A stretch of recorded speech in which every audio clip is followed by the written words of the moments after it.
A continuación, con el siguiente tema, vamos a tratar las infecciones frecuentes en pediatría. Hay que conocer específicamente el pronóstico de estas intoxicaciones en el área pediátrica. Se dice que de un 70 a 80% de estos pacientes, si son manejados a tiempo, adecuadamente, son dados de alta dentro de las primeras 24 horas. De 20 a 25% de estos pacientes ingresan a hospitalización para un monitoreo y observación, y el 2% precisan un tratamiento en UCI porque hay compromiso ventilatorio, hemodinámico y neurológico en este tipo de pacientes. El grupo de tóxicos más frecuentes que tenemos que nos afectan en el área pediátrica son fármacos como las benzodiazepinas, el diazepam, el clonazepam, los antidepresivos, el paracetamol, el alcohol y productos de uso doméstico, así como drogas de abuso ilegales y otros consumos, por ejemplo, la ingesta alcohólica. Las intoxicaciones en pediatría específicamente se refieren a la ingesta, absorción, inhalación o inyección de cualquier sustancia que puede provocar manifestaciones tóxicas o dañinas en el organismo del paciente. Dentro de su etopatogenia de esta intoxicación son más frecuentes por fármacos, ya que se dan en una forma casual por el paciente o por desconocimiento, y en algunos en forma intencional en pacientes adolescentes, específicamente mayores de 12 años. Productos industriales que hay en el hogar como hidrocarburos, plaguicidas, cáusticos como la lejía o los plaguicidas como el campión o los raticidas que también existen en el hogar, y en las zonas de peligro que se dan más que nada en la cocina, en baños o dormitorios donde los guardamos estos insumos que son accesibles a que los niños puedan coger por desconocimiento, curiosidad o por su propia inocencia de su propia edad de estos tipos de pacientes. Dentro de la clasificación y etopatogenia tenemos que pueden ser accidentales en un 91%, específicamente en niños menores de 1 a 4 años. Se da con mayor prevalencia en pacientes varones en una proporción de 2 a 1. Pueden también darse en formas iatrogénicas, específicamente en niños de 1 año, e intencionales como los intentos de suicidio en los pacientes mayores de 12 años, ya los adolescentes, y de 0 a 5 a 1% son considerados urgencias pediátricas netamente. Y esta viene a ser la segunda causa de accidentes en niños. Dentro de las causas de la intoxicación tenemos por inhalación de monóxido de carbono, por aspiración de hidrocarburos, el gas, la gasolina, con la ingesta de opioides como narcóticos, con la morfina, la codeína, que empleamos a veces en una forma los padres a veces compran jarabes para la tos que tienen la codeína, el Silomat es una codeína, y a veces por curiosidad lo tienen rotulados y guardados cerca o al alcance de los niños y los pueden tomar. Eso también genera intoxicaciones en el área pediátrica. La heroína o pacientes ya adolescentes por el consumo de las drogas, la ingesta de cáusticos, los ácidos. Entre los cáusticos tenemos que el muy común es la lejía, que todo mundo a veces en los hospitales nos llega pacientes con ingesta de lejía. Es uno de los cáusticos más conocidos y frecuentes que se da en las emergencias. La ingesta de carbamatos como los insecticidas, los famosos plaguicidas, erraticidas o el famoso campión, que a veces los niños ingieren esa sustancia tóxica que es el campión. La ingesta de alcohol en edades adolescentes, los antidepresivos tricíclicos. Siempre tenemos familiares en el hogar que tienen o que consumen a uno de estos tipos de fármacos como el clonazepam, lorazepam, que ya son personas mayores que consumen esto, pero a veces la curiosidad del niño o el ir a buscar algo para que por su misma edad, a veces hacen que puedan coger y se puedan consumir sin darse cuenta de lo que están tomando. Entonces también el adulto tiene que ser responsable de la seguridad y la colocación segura de esos medicamentos. La ingesta de bloqueadores beta y de canales de calcio, los antihipertensivos como el Valsartán, el enalapril, y la ingesta de salicitatos como los analgésicos. En ellos tenemos también la aspirina, que es bien común y que la mayoría de personas adultas lo usan y que lo tenemos cerca del paciente. Entonces eso también genera intoxicación por salicitatos. ¿Qué elementos hay que considerar en este proceso de salud y enfermedad? Específicamente, nosotros sabemos que de repente acá nos grafica un poco esta imagen. Vemos un ratón. El ratón, cuando uno pone un queso a un roedor, el roedor no va de frente y lo come directamente. Primero lo rodea, le da vuelta, lo olfatea y recién lo consume. Es igual la criatura, los comportamientos que va a tener. Está que ve, busca el mecanismo de poder alcanzar o lograr ese objeto, ese fármaco, o el líquido, la curiosidad por lo que tenga que él coger. Igual, y lo ve, y si lo ponemos en una botella de gaseosa, el niño lo va a tomar, porque el niño no va a saber qué contenido tiene esa botella. O ve una pastilla y lo va a pensar que es un caramelo o algo y se lo va a ingerir. Entonces es igual el mecanismo de acción que va a presentar este agente tóxico y va a generarse que nosotros analicemos muchas cosas. Cuando este paciente llega a una emergencia, lo primero que preguntamos a todo familiar que lo trae al niño, que es el responsable del que lo trae, es ¿qué ingirió el niño? ¿Cuánto tiempo ha demorado de su casa al hospital? ¿Cuánto tiempo ha pasado? ¿Usted estuvo presente cuando el niño ingirió eso? Cuando lo encontró, aproximadamente ¿cuánto tiempo pasó? ¿Sabe más o menos qué cantidad ingirió? ¿Fue algo que estaba disuelto o fue algo que estaba puro de lo que ingirió el niño? ¿Qué más tenemos que preguntar? Si el paciente solamente lo ha olido, lo ha inhalado o se lo ha tomado. ¿Por qué? Porque nosotros tenemos un tiempo para poder actuar en esa intoxicación, que es de 2 a 4 horas para nosotros poder usar el antídoto universal, que es el carbón activado. Entonces, esas preguntas las tenemos que hacer ni bien ingresa el paciente en la emergencia. Es un factor muy importante la responsabilidad que tiene el personal en triaje, porque el que hace el triaje tiene que preguntar al familiar, dentro de la desesperación, dentro del nerviosismo que está el familiar de ver a su niño en esas condiciones, tiene que hacer esas preguntas básicas. Y más aún, preguntar si es alérgico, si sufre de una enfermedad de fondo. Mientras que ya se va atendiendo el paciente a trauma shock, ese paciente, el personal técnico, el personal de enfermería puede ir preguntando esos datos fundamentales que nos van a ayudar a poder salvar la vida de este paciente. Vemos acá en las figuras, en estos gráficos, adolescentes que están ingiriendo alcohol. Tenemos siempre los fines de semana las intoxicaciones alcohólicas en adolescentes de 13, 14, 15 años.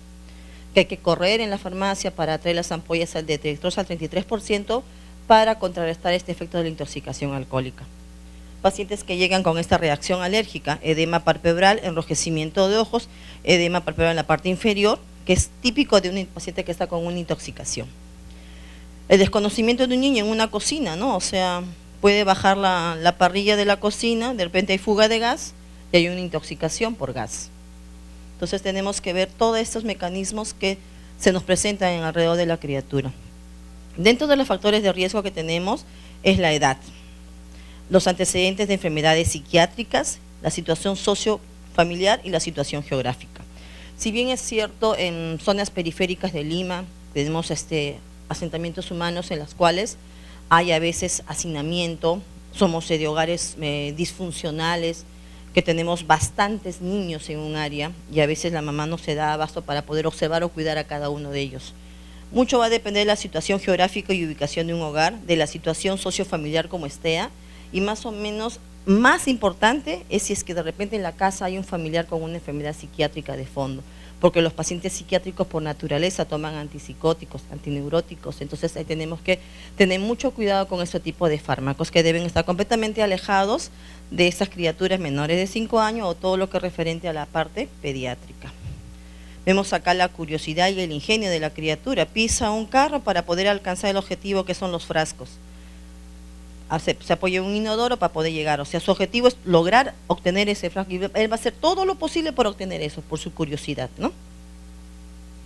Acá también tenemos otra criatura que está viendo los frascos cosméticos o los perfumes.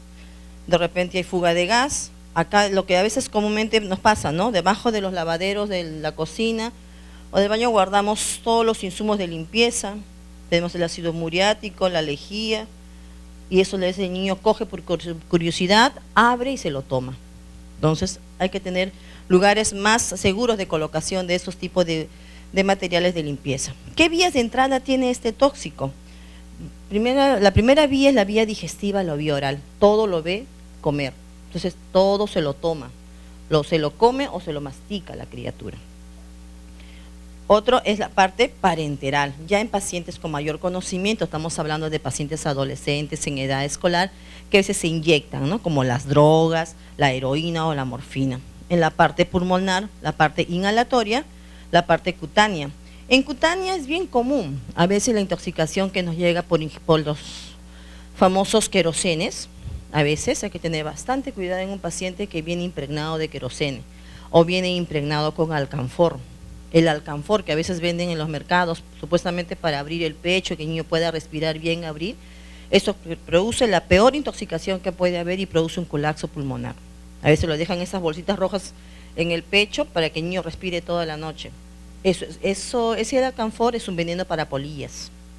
Ese alcanfor, cuando se inhala en horas más cercanas al amanecer, lo ponen a las 12 de la noche hasta el día siguiente. Son 6 horas en que el niño está inhalando ese alcanfor.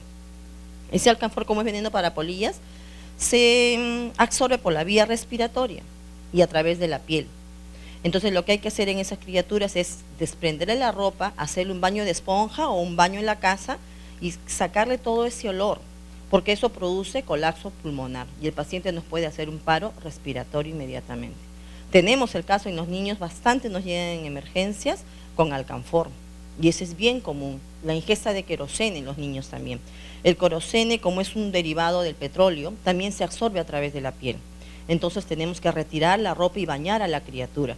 ¿Por qué? Porque en solamente un tiempo de 3 a 4 horas se nos puede instalar en el paciente una neumonía química. Por eso que ese paciente con toda ingesta de querosene o gasolina o derivados del petróleo se queda en observación unas 24 horas en todo hospital.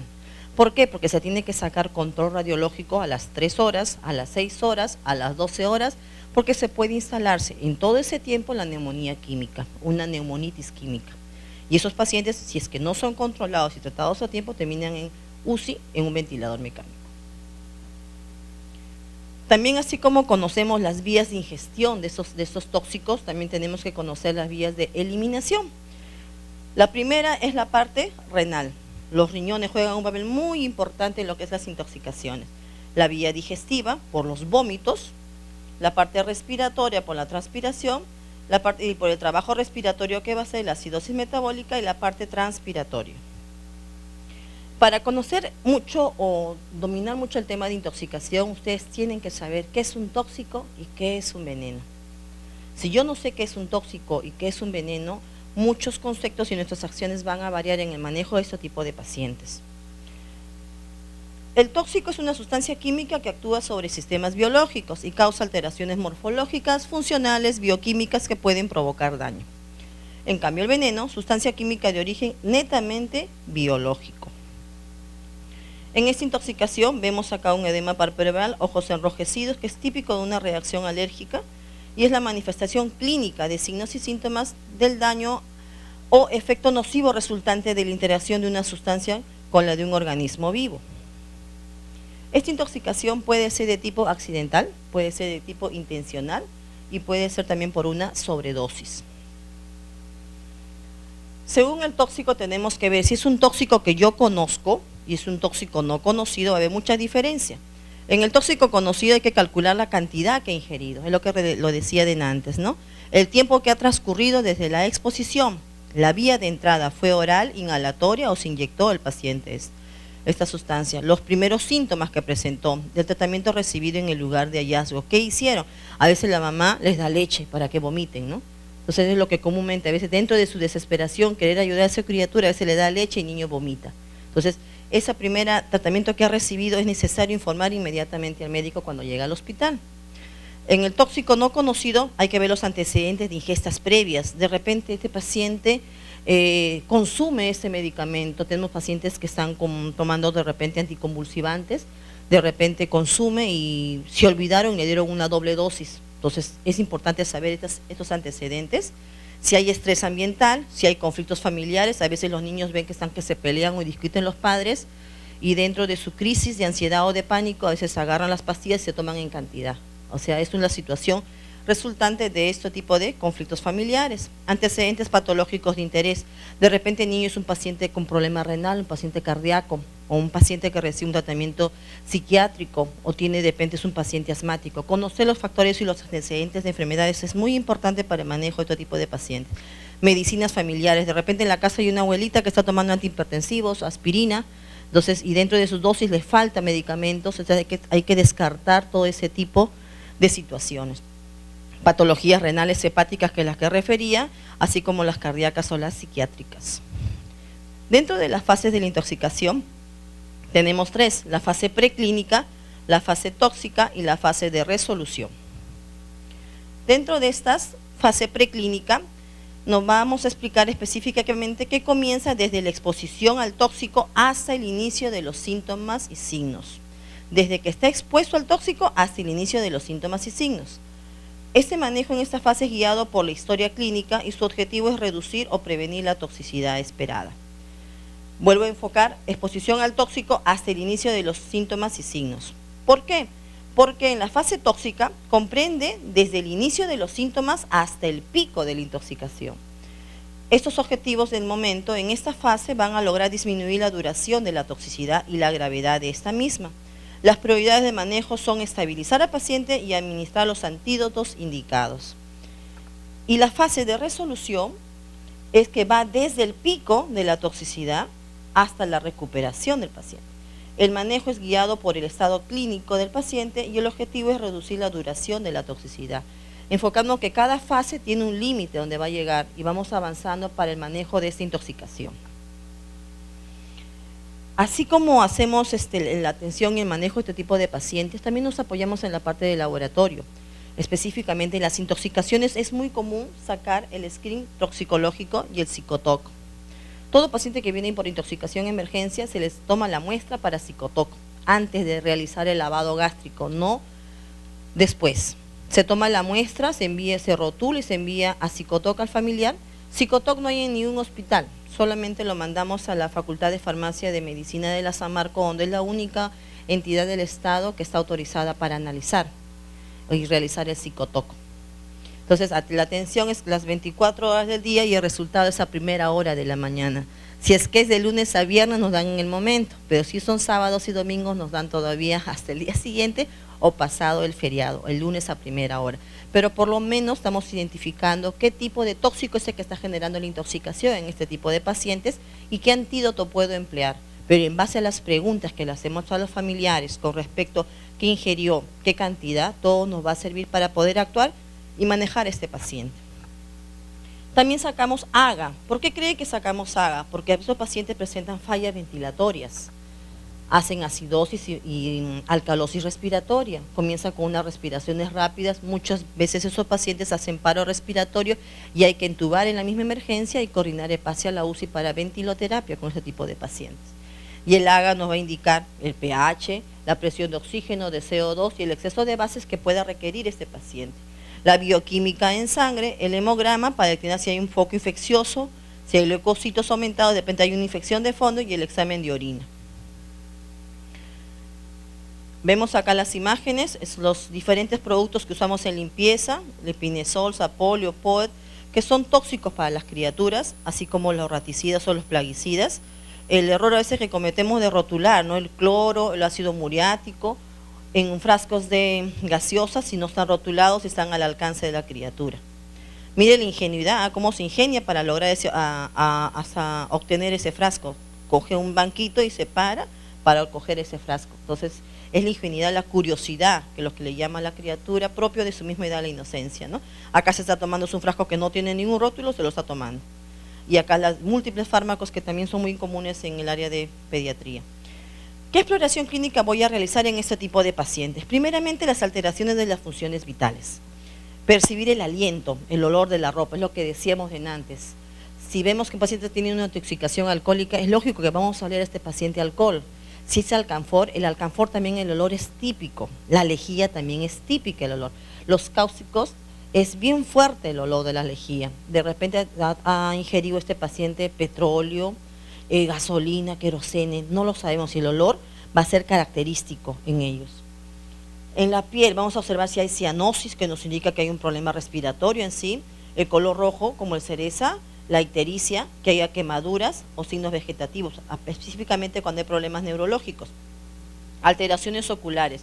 ¿Qué vamos a ver en los pacientes con intoxicación? La miosis, la midriasis, que son muy comunes en las intoxicaciones.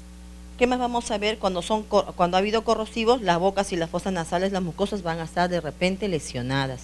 Cuando ingieren lejía, normalmente es un cáustico que produce quemadura de toda la mucosa oral. Entonces, ese tipo de pacientes hay que tener bastante cuidado de poder identificar qué tipo de corrosivo es. La parte respiratoria vamos a auscultar y vamos a encontrar ruidos agregados. De repente, esa famosa broncorrea. Todo paciente que viene por intoxicación tiene salivación excesiva.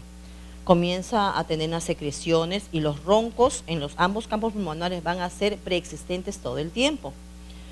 Y las arritmias o la perfusión periférica y el shock que puede conllevar a este tipo de pacientes. ¿Qué más? En la parte digestiva vamos a ver los vómitos, las diarreas o la motilidad. Es lo típico, en un paciente cuando toma algo, cuando nosotros mismos tomamos algo que de repente no nos agrada, tendemos a hacer la emesis. Es igual, si yo voy a tomar lejía, lo primero que hace la criatura es vomitar. Y a veces el vómito le hace más daño que lo que ha ingerido, porque es donde lesiona más las mucosas. Alteración en el nivel de conciencia y la alteración de comportamiento, específicamente a veces tienen alucinaciones, agitación psicomotriz. En los pacientes que están con intoxicación alcohólica muchas veces hay que sujetarlo entre varias personas porque está recontra agitado el paciente. Están a veces agresivos porque no tienen un control de su mismo comportamiento y de su actitud por el simple hecho que están bajo el efecto del alcohol. Acá vemos la foto de un niño intoxicado, en la cual está en la unidad de terapia intensiva, que tiene, lógico, falla ventilatoria, porque está en un ventilador mecánico, diferentes equipos invasivos que nos van a ayudar a monitorizar y restablecer la parte hemodinámica de este tipo de pacientes. ¿Qué vamos a valorar en este tipo de pacientes para nuestra atención? Vamos a hacer dos tipos de valoración, la valoración inicial y la valoración secundaria. Inicial es en el momento y secundaria lo que vamos a continuar haciendo con ese paciente para restablecerlo. Primeramente vamos a evaluar el nivel de conciencia. Vamos a ver la permeabilidad de la vía aérea, la parte ventilatoria, cómo está, respira o no respira bien este paciente. ¿Tiene agitación? ¿Está agitado? De repente requiere la necesidad de colocarle oxígeno. Hay que ver qué tipo de cáustico es para colocar oxígeno también en este tipo de pacientes. Y la parte circulatoria, lo del llenado capilar. De repente hay frialdad distal, hay cianosis. Hay que evaluar estos parámetros en este tipo de pacientes. Y en la valoración secundaria, las constantes vitales, presión arterial, frecuencia cardíaca, frecuencia respiratoria, saturación, temperatura y la glucosa capilar, así como hacer una exploración neurológica con la escala de Glasgow, que sabemos que la escala de Glasgow en los niños es modificada, no es como en el adulto. Hay escala de Glasgow para los lactantes, los preescolares, los escolares y también para los adultos. La puntuación es la misma, a 15 como máximo, de 13 a 15 la valoración normal de Glasgow, pero es de acuerdo a su grupo etario. Es un Glasgow pediátrico modificado que tenemos en pediatría. La exploración de la piel y de las mucosas. Mucosas específicamente porque los cáusticos son los que ocasionan esta lesión de estas mucosas. Vamos a ver acá alteración de nivel de conciencia, alteración de la conducta, la agitación, el delirio, la ansiedad, alucinaciones y la presencia de convulsiones. ¿Qué tóxicos o dosis tóxica de sustancias potencialmente pueden ser fatales?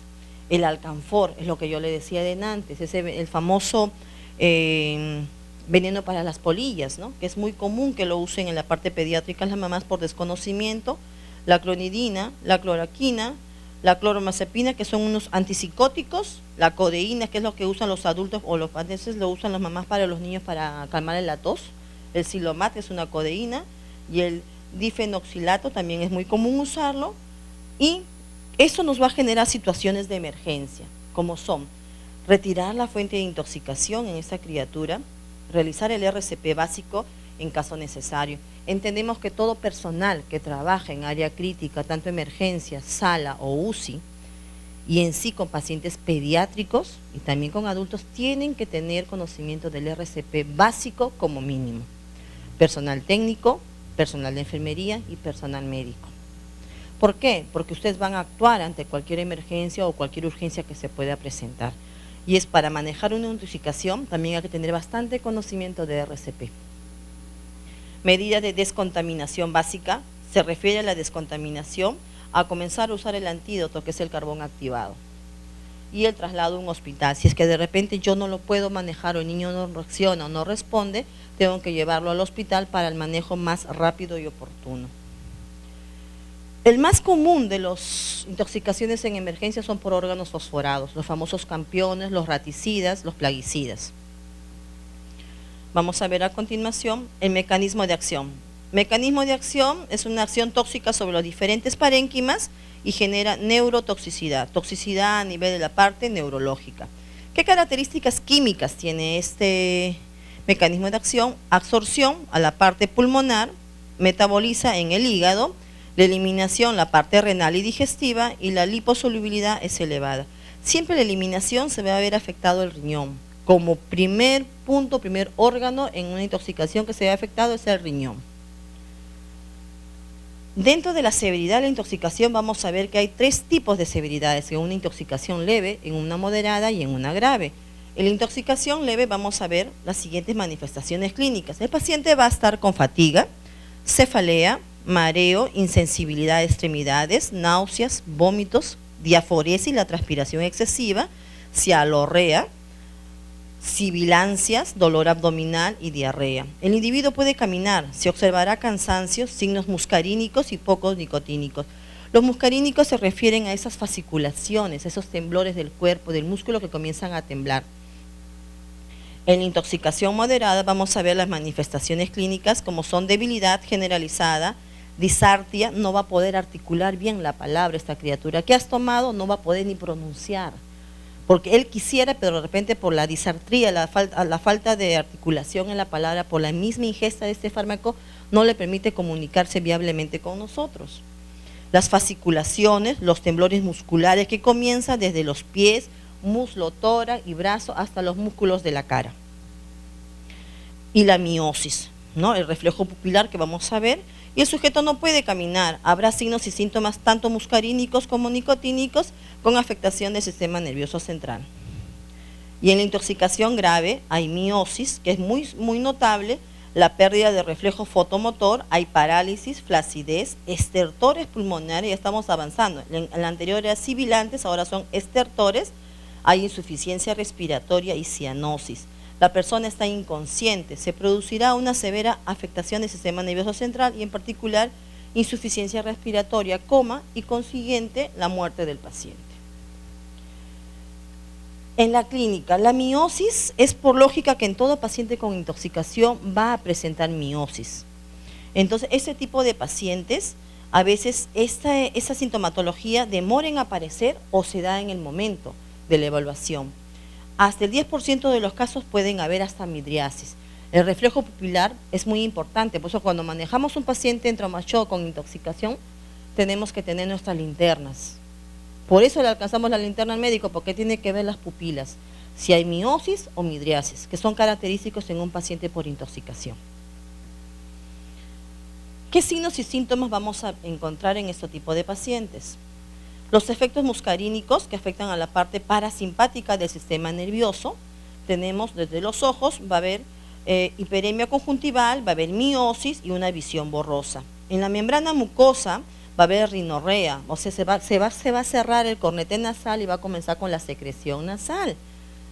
En la parte pulmonar y de los bronquios, broncoespasmos, broncorrea, salivación excesiva, cianosis, dificultad para respirar, dolor torácico, expiración difícil por la broncoconstricción y la broncorrea. Ahí es expiración prolongada, que hace que la respiración sea más lenta cada vez y que pueda llevar al paciente a un paro respiratorio. Y la tos, que es el mecanismo de defensa del organismo del niño y de todo paciente, ya sea adulto o paciente de adulta mayor. En el trato digestivo vemos la anorexia, el cólico, la incontinencia fecal, hay relajación de esfínteres, diarrea, náuseas, cialorrea, tenesmo y vómitos. En la parte de corazón y vasos hay bloqueo cardíaco, hay bradicardia, arritmia e hipotensión. En cuanto a la vejiga, hay incontinencia urinaria, hay la relajación de esfínteres. Por eso los pacientes que llegan con intoxicación emergencia, bien le ponen en la camilla, ya el paciente se orina estando en la camilla. No es que él lo quiera hacer, lo hace de forma inconsciente porque hay relajación de esfínteres. Hay también disuria, porque a veces tiene cierto dolor al orinar por la contención que puede tener de la orina en la vejiga, y en la piel hay diaforesis, comienzan a transpirar. Y las glándulas endocrinas hay una hipersecreción y una sudoración. En las partes ganglionares tenemos taquicardia, hipertensión pasajera, mareo, cefalea, palidez y midriasis. En la parte musculoesquelética es lo que refería, ¿no? Que es bien común las fasciculaciones, que comienza desde los pies, lo que es pies, rodilla, muslos, va en forma ascendente, de los pies hacia la cabeza. Esas son las fasciculaciones. Van a ver que los músculos, el paciente está relajado en la camilla y los músculos comienzan a temblar por sí solos. Esas fasciculaciones son muy común y notable y lo pueden ver a simple vista. Los calambres, la debilidad muscular generalizada, específicamente la parte de los músculos respiratorios, que es el músculo que tenemos nosotros, el diafragma, y la parálisis respiratoria. Por eso es que el paciente conlleva hacer un paro respiratorio. ¿Qué efectos centrales hay que conocer? Efectos centrales entendemos todo lo que es el sistema nervioso central. Hay depresión del sistema nervioso central, hay agitación, confusión, psicosis, delirio, coma y el paciente puede llegar a convulsionar porque es un tóxico que está en el cuerpo del paciente. ¿Qué prioridad tengo que tener en la atención de este tipo de pacientes? Primero, la circulatoria, encontrar un acceso venoso lo más pronto posible. Si es un paciente pediátrico y en ese momento puedo cogerle una vena de mayor calibre, cojamos un catéter número 20, 22. Y si fuera un poco difícil porque está colapsado, hay mucha frialdad distal, un 24. La cosa es que tengamos un acceso venoso periférico inmediatamente para poder colocar la atropina, que es lo que nos va a ayudar a bloquear todo este efecto de la intoxicación. La vía aérea tiene que estar permeable, las camillas tienen que estar en semi-Fowler, semi-levantada para favorecer la ventilación del paciente. Tener a la cabecera de la camilla su balón de oxígeno, su oxígeno empotrado y su cánula binasal para ponerle. Si es que el paciente no tuviera mucha dificultad respiratoria, el personal técnico ya va colocando la cánula binasal a este paciente para ayudarle y no agregue o incremente la falla ventilatoria. El aislamiento nos referimos a, en el caso de que tengamos que intubar al paciente. Es lógico que la intubación lo realice el profesional médico, pero nosotros tenemos que asistir y auxiliar en este tipo de procedimiento invasivo para el paciente. La respiración y la ventilación, específicamente nos referimos a las cánulas binasales que están acá, a las máscaras con reservorio, a los diferentes dispositivos de oxigenoterapia que se pueda colocar en este tipo de pacientes. Pero acá vamos a evaluar específicamente el estado neurológico. Si vemos un paciente inconsciente, no le voy a colocar una cánula binasal, porque todo paciente inconsciente sabemos que tiene deterioro de la parte neurológica, por lo tanto su Glasgow va a estar de repente en menor de 8 o 8 o 9, que es un paciente candidato ya a intubación. Entonces hay que estar viendo también la parte neurológica. De repente este paciente cuando ya está entubado, es lógico que todo paciente entubado va a requerir ya un apoyo ventilatorio permanente, que es la ventilación mecánica. Y esa la podemos dar en emergencia, porque contamos con ventilador mecánico de transporte en emergencia hasta que llegue a la unidad de cuidados intensivos para que continúe todo el manejo ventilatorio. Vemos también que evaluar la temperatura, puede haber hipertermia, hay por la atropina o los antidepresivos que de repente haya ingerido el paciente o haya una hipotermia. Vamos a escalas, recordemos que si hay afectación del sistema nervioso central, lo que es el hipotálamo, que es el que va a controlar la temperatura, no va a poder regular bien, o nos va a llevar a una hipotermia o nos va a llevar a una hipertermia, por lesión o daño a la parte nerviosa central. Vemos también acá qué medidas de apoyo vamos a usar. Primeramente, protección de la vía aérea, la posición adecuada. Si hay una intubación, hay que tener conciencia de que va a haber depresión del sistema nervioso central. La oxigenación y ventilación. Si es que el paciente ya está entubado, es lógico que va a estar con ventilador mecánico. Y ese ventilador tiene que estar armado, listo para usar. Con 0 errores en alarmas, ya tiene que haber sido reseteado para que sea usado en el paciente. No en ese momento me voy a poner a armar un ventilador mecánico. Hasta que pase las pruebas, perdemos tiempo. Lógico que no podemos estar dando podemos continuar dando las maniobras de reanimación, pero no podemos darle con el famoso ambú o la máscara de reanimación, continuar ventilándole al paciente mientras no medimos presiones. ¿Qué más vamos a ver acá? El tratamiento de las arritmias, el apoyo hemodinámico, las soluciones intravenosas que va a recibir, las drogas cardio y vasoactivas que pueda recibir este paciente, el control de las convulsiones, la temperatura, alteraciones metabólicas que puede haber y la prevención de complicaciones secundarias, por ejemplo, la insuficiencia renal o la insuficiencia hepática. Vías de exposición tóxica, tenemos local, sistémica y de acuerdo al cuadro clínico que nos presente el paciente. Vemos acá el ABC de las intoxicaciones, que es A, evitar la absorción del tóxico, favorecer la absorción del tóxico con uno es con B, otro es con D, la eliminación del tóxico y antagonizar el tóxico. ¿Cómo voy a antagonizar el tóxico? Con el antídoto, que es el carbón activado, que es el antídoto universal. Cuando yo voy a evaluar el estado neurológico de este tipo de pacientes, voy a evaluar no solamente con el Glasgow, también voy a emplear la escala de Abdi, que es bien común y que debemos de conocer. 1, Abdi es A de alerta, B, que responde a órdenes verbales, D, que responde a estímulos dolorosos, y la I, de inconsciente. Acá evaluamos la escala de Glasgow de acuerdo a la edad del paciente. Como le decía antes, hay escala de Glasgow pediátrico modificado de acuerdo a la edad preescolar, escolar y en lactantes. ¿Qué antídoto voy a emplear? Para yo poder emplear un antídoto tengo que saber qué es un antídoto, para qué me va a servir y qué efecto va a ejercer en mi cuerpo o va a hacer en mi cuerpo cuando yo lo coloque eso al paciente. Es un químico que tiene la capacidad de combinarse con el tóxico para originar un nuevo compuesto, en general inerte, polar y por ende fácilmente eliminable. Este tipo de antídoto nos va a lograr obtener una descontaminación gástrica. Si el paciente lo ha ingerido, es lógico que va a llevar a la cavidad gástrica y vamos a realizar la descontaminación. Este carbón activado es el antídoto universal, que todos los hospitales del MINSA o clínicas particulares lo tenemos que tener. Este carbón activado es obtenido por una pirólisis de material orgánico, coco, madera, activado por flujo de gases a elevadas temperaturas que generan unos poros finísimos. No sé si alguien conoce el carbón activado, es como si fuera el polvo para teñir la gamuza, el color negro, casi por esa consistencia tiene, mancha, tiñe. Entonces, esa es la consistencia química de este carbón activado. Este carbón activado tiene múltiples fundamentos en su utilización. Se une a sustancias extrañas a nivel gástrico, disminuyendo su absorción. Impide la absorción de los tóxicos en niveles inferiores, en el duodeno y en el yeyuno específicamente. Atrapa las sustancias que presentan recirculación enterohepática. Entero entendemos la parte intestinal y la parte del hígado, adhiriéndose a nivel intestinal y bloqueando de este modo la recirculación de fármacos o pesticidas y drogas. Actúa como una esponja, o sea, va a absorber, succionando desde el capilar intestinal los tóxicos hacia el lumen del intestino. Este carbón activado tiene la capacidad de absorber los tóxicos, está indicado en la ingesta previa a las 12 horas. Es lo que decía de antes, ¿no? Es muy importante preguntar qué tiempo ha transcurrido desde la ingesta hasta que el niño ha llegado al hospital, porque tenemos un lapso de 2 a 4 horas para actuar y usar el carbón activado. Las vías de administración de este carbón activado es oral y enteral.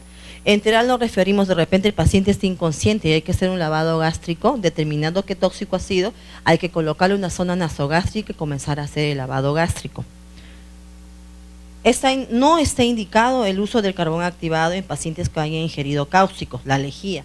Es lógico, todo paciente que ha ingerido lejía, por ende, ha lesionado mucosas, por ende puede haber perforación a nivel esofágico, a nivel gástrico, y no podemos colocar una sonda nasogástrica a ciegas. Normalmente en el paciente que ha ingerido cáustico como la lejía, no se realiza lavado gástrico, se deriva inmediatamente a un gastroenterólogo de emergencia y tiene que ser, si es que en mi hospital no hay, tiene que ser derivado inmediatamente, porque tenemos que actuar ya con ese paciente. Tampoco podemos inducir el vómito en este tipo de pacientes que han ingerido lejías, petróleo, gasolina o derivados del combustible, ¿no? Derivados del petróleo, sales de hierro, litio y cianuros. Acá vemos un personal técnico de mi hospital donde trabajamos, en la cual nos está ayudando en la preparación y disolución del carbón activado. No es difícil preparar el carbón, la solución que vamos a emplear para realizar el lavado gástrico. Como le dijimos, nosotros tenemos esta riñonerita que está estéril, medimos la dosis que vamos a usar en el paciente y comenzamos a mezclar con el cloruro de sodio. Mezclarlo hasta el punto en que se vuelva líquido, como un líquido negro, listo para poder ser colocado en el paciente a través de la zona nasogástrica y con una jeringa de 60 o una septojeringa grande para poder colocar.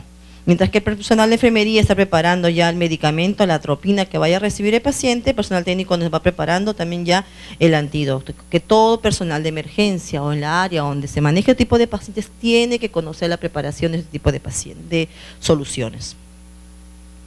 ¿Qué dosis voy a emplear de carbón activado? En un adulto de 1 gramo por kilo de peso y en el paciente pediátrico por ende es la mitad, de 0.5 gramos por kilo de peso. ¿En qué volumen lo voy a diluir? En un adulto es más siempre, de 200 a 250 centímetros de cloruro de sodio es lo que voy a yo diluir para administrar al paciente adulto.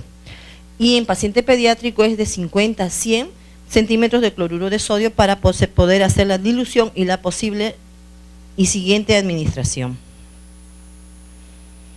¿Qué situaciones especiales tengo que considerar acá?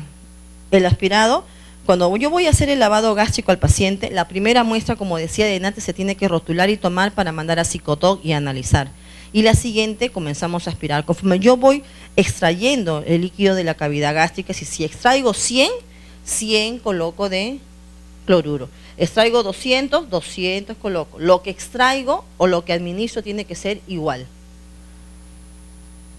La dosis es de 20 gramos cada 2 a 4 horas hasta 10 dosis. Son pacientes que son sometidos a diálisis. Hay que tener bastante cuidado en ese tipo de pacientes. Tenemos pacientes pediátricos que están recibiendo diálisis peritoneal. Hay que tener bastante cuidado con ese tipo de pacientes. Ojo, el uso de carbón activado nos va a limitar la administración de medicación por vía oral. Es lógico que este paciente que va a recibir el carbón activado va a quedarse todavía con el carbón activado dentro. Yo le coloco la sonda nasogástrica, le hago el lavado. Una vez que yo ya tengo el líquido que está extrayendo del estómago del paciente claro, libre de residuos, recién coloco el carbón activado. Y ese carbón activado se queda ahí. Lo único que yo voy a hacer es retirar la sonda según lo que me indique el médico y el carbón activado se queda dentro de su cavidad gástrica y vamos a explicar a la mamá dentro del estado de conciencia del paciente si es que está consciente el niño y a la mamá también de que en el transcurso de las horas, cuando haga las deposiciones, van a salir negruzcas. No se vaya a asustar la mamá, por eso que tenemos que hablar bastante con los familiares y explicarle. ¿Por qué? Porque el carbón activado tiene que ser eliminado y va a ser eliminado por la vía renal, por la vía digestiva, entonces hay que explicarle que va a hacer unas deposiciones oscuras por el carbón activado. El tratamiento se basa en la aplicación de principios terapéuticos generales, que es la descontaminación, que es la colocación del antídoto, que es el carbón activado, la atropinización y el monitoreo. Una cosa es hacer la descontaminación, colocar el carbón activado, y otra cosa es iniciar la atropinización. Usamos en el tratamiento los antídotos y utilizamos el medicamento específico para revertir esas manifestaciones clínicas que ponen en peligro la vida de la persona. Eso es vital. En toda intoxicación siempre tenemos que tener el antídoto para contrarrestar estos efectos. Uno de los fármacos que usamos comúnmente en la emergencia es la atropina.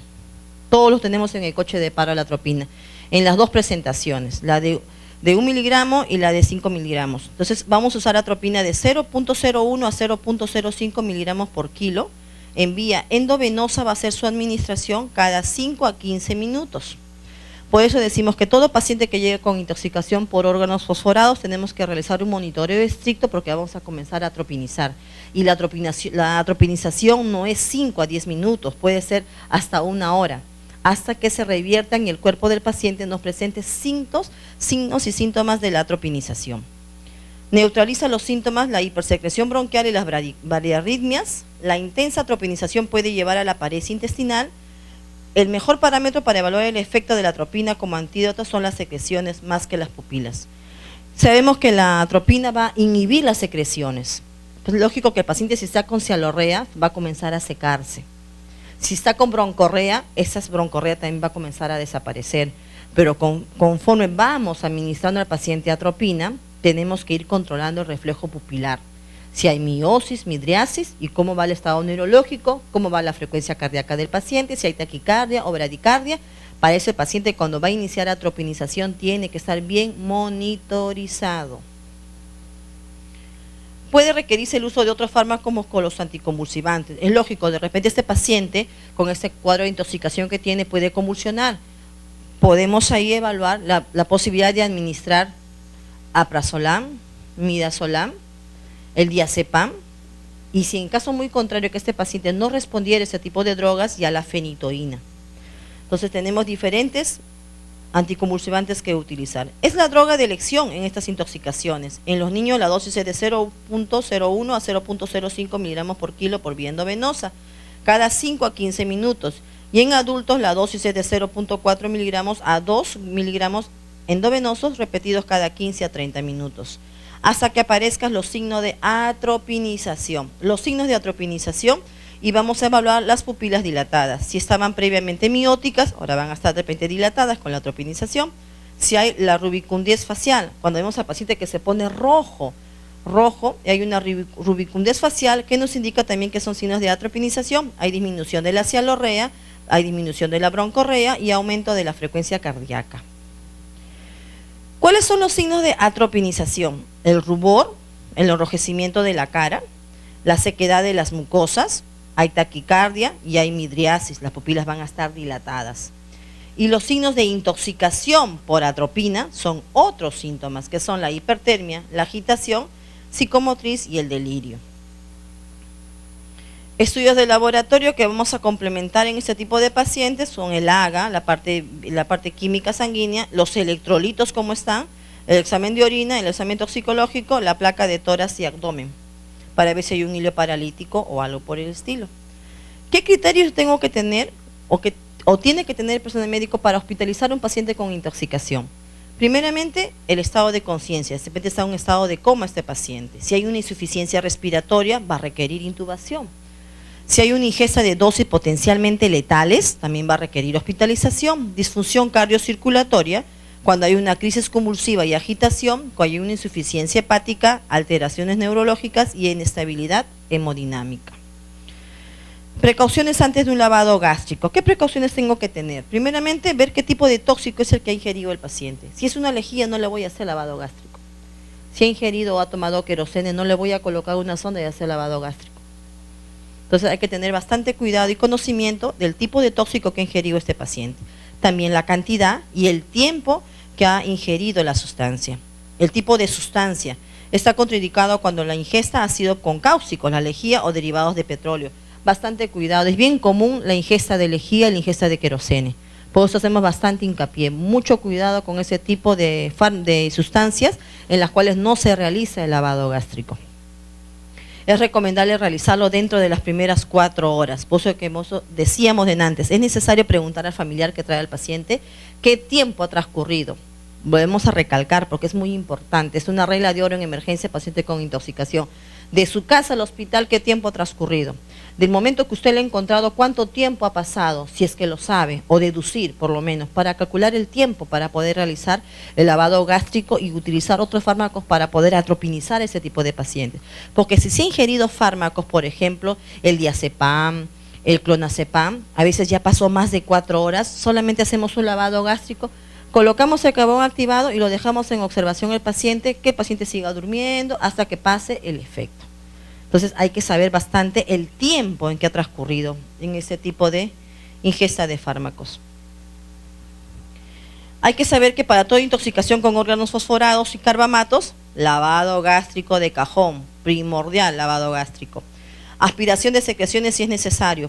Ahí hago bastante hincapié en la importancia del personal técnico. Cuando estamos en trauma shock, si bien es cierto, cuando llega el paciente lo colocamos en la camilla de trauma shock, lo primero que hacemos es nosotros como enfermera es dar indicaciones conjuntamente con el médico. ¿Y quién es nuestro brazo derecho? Como decía ayer, el personal técnico, porque el personal técnico ya sabe lo que tiene que hacer con ese tipo de paciente. Coge la cánula binasal, ya le va poniendo, y ya evalúa al paciente. Mientras que yo como enfermera voy canalizando o obteniendo el acceso venoso para colocar la atropina. Ya está con su guante, su mandilón y su mascarilla para ayudar en la aspiración de ese paciente, porque está con cialorrea constante. Está con salivación excesiva y ella puede estar aspirando. La aspiración es un procedimiento que lo podemos hacer nosotros como enfermera, pero también lo puede realizar el personal técnico. Mientras el médico va evaluando, mientras que a mí me indica colocar atropina. Yo no puedo colocar atropina y a la vez aspirar al mismo tiempo. Entonces, mi apoyo mío en ese manejo de ese tipo de pacientes es el personal técnico. Entonces, el personal técnico siempre se coloca al frente mío, mientras que ella va apoyando en la aspiración. Si requiere intubación, ella ya va asistiendo en la parte de la intubación del paciente. Mientras que yo voy colocando el acceso venoso, colocando el fármaco, colocando el monitor del paciente, abriendo mi hoja de monitoreo y viendo qué fármaco voy a ir administrando conforme me indica el médico. Entonces, para eso, el personal ya está entrenado para este tipo de manejo, este tipo de pacientes.